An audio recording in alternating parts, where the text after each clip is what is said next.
I was 18 years old when I got married. I belonged to a very conservative family, a Baloch family, where good daughters never say no to their parents. My father wanted me to get married, and all I said was, if that makes you happy, I'll say yes. And of course, it was never a happy marriage. Just about after 2 years of getting married, about 9 years ago, I met a car accident.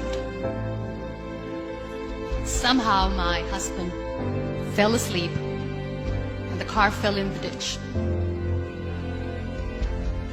He managed to jump out, saved himself. I'm happy for him.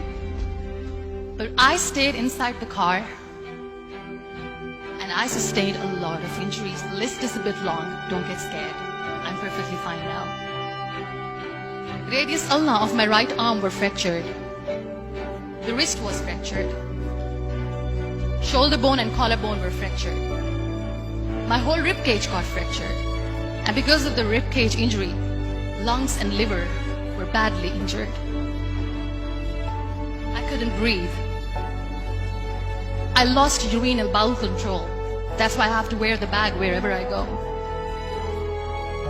But that injury that changed me and my life completely as a person and my perception towards living my life was the spine injury.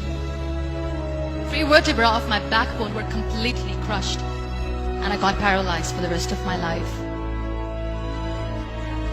So this accident took place in a far-flung area in the outskirts of a very small province, Balochistan, where there was no first aid, no hospital, no ambulance. I was in the middle of nowhere in that toppled car.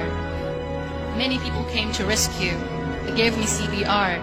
They dragged me out of the car. And while they were dragging me out, I got the complete transection of my spinal cord. I finally ended up in a hospital where I stayed for 2.5 months. I underwent multiple surgeries. Doctors have put a lot of titanium in my arm. There's a lot of titanium at my back to fix my back. That's why people in Pakistan call me the Iron Lady of Pakistan.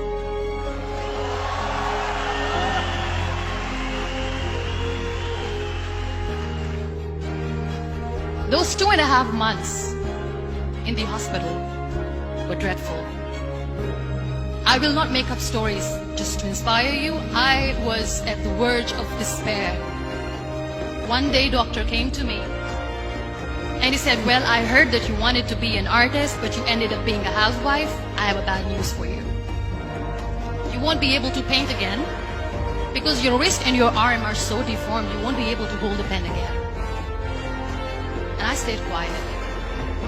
Next day, doctor came to me and said, your spine injury is so bad, you won't be able to walk again.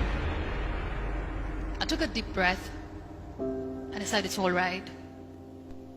The very next day, doctor came to me and said, because of your spine injury and the fixation that you have in your back, you won't be able to give birth to a child again.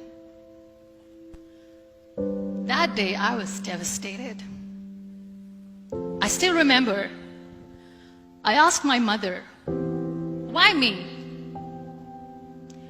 And that is where I started to question my existence. Why am I even alive? What's the point of living?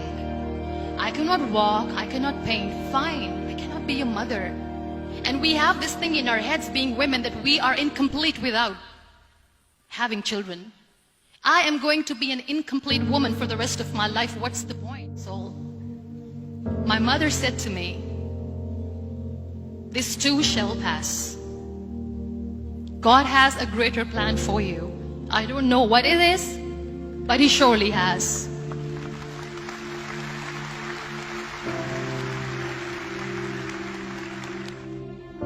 So what kept me going was, one day I asked my brothers, I know I have a deformed hand, but I'm tired of looking at these white walls in the hospital and wearing these white scrubs.